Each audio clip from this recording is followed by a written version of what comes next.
ఇంత ఐరన్ ఉంటుందా ఇందులోని? అమ్మో, ఐరన్ రిచ్ పౌడరు తయారు చేస్తున్నాను.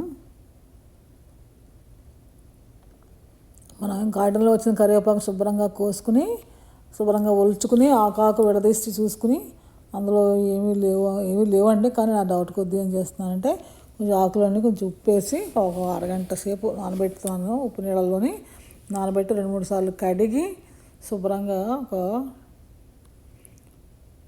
బాస్కెట్లో వాడేసుకుని క్లాత్ మీద ఆరేసుకోవాలండి.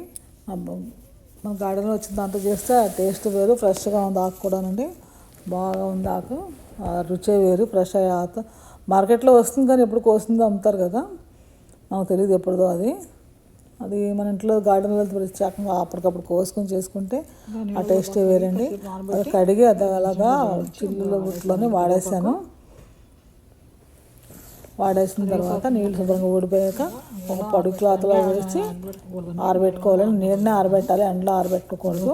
బాగా ఫస్ట్ క్లాత్తో కూడా తుడిచేసి మళ్ళీ ఒకసారి అలా తుడిచేసి క్లాత్లోనే ఇలా విడదీసి ఆరబెట్టుకున్నాను. బాగా ఆరిన తర్వాత అలాగా కడిగి ఒకసారి ఇంకో రోటుగా ఉంటే ఇంకోసారి గుట్టతో తుడుచుకున్నాను అనమాట, తడి లేకుండాను. దానికోసం 2 గుప్పిళ్ళు ధనియాలు తీసుకున్నాను, ఎండుమిర్చి కొంచెమే తీసుకుంటున్నానండి, ఎక్కువ కారం తినరని.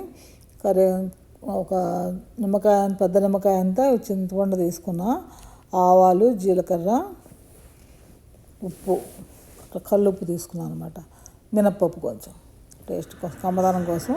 అది చింతపండు కూడా బాగా ఉట్టు లేకుండా తీసేసి బాగా ఉంచుకుని అది పొడుపు మూకుట్లో ఫస్ట్ వేయించేసుకోవాలండి. దాని తర్వాత ధనియాలు, జీలకర్ర, ఎండుమిర్చి, ఉప్పు అన్నీ వేయించేసుకుని అది ఒక ప్లేట్లో తీసించుకున్న తర్వాత కరివేపాకును కూడా వేయించేసి గలగలమన్న అనే వరకు వేయించాలండి, మాడిపోకూడదు.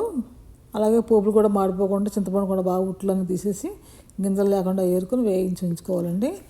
అది అప్పుడు మిక్సీలో అలాగే వేసేస్తే నలగదు కదా, అందుకనమాట. అది తెలియంది ఎవరికి కాదు, తెలిసిందే. అది తెలియని చిన్నపిల్లలు కూడా ఉంటారు కదా, కొత్తగా వంట నేర్చుకునే వాళ్ళ కోసం వీళ్ళ కోసం అని అందుకని నేను చేస్తున్నానండి. చాలాసార్లు నేను ఎప్పుడు చేస్తూనే ఉంటాను, ఇప్పుడు వీడియో చేయలేదు, అందుకని చేస్తున్నాను అనమాట. కరివేపాకు అలా వేయించేసుకుని ఆ మిరపకాయలు అవన్నీ వేయించుకొని పక్కన పెట్టుకున్నాను. అవన్నీ ఫస్ట్ పప్పులు, ధనియాలన్నీ మిక్సీ ఆడేసిన తర్వాత మెత్తగా చింతపండు కూడా వేసేయాలండి. అది నలిగిన తర్వాత చింతపండు కూడా నలిగిన తర్వాత పొడి వేసేసి ఆ ఆకులు చేసుకోవడం అంతేనండి. కరివేపాకు కారపొడి రెడీ.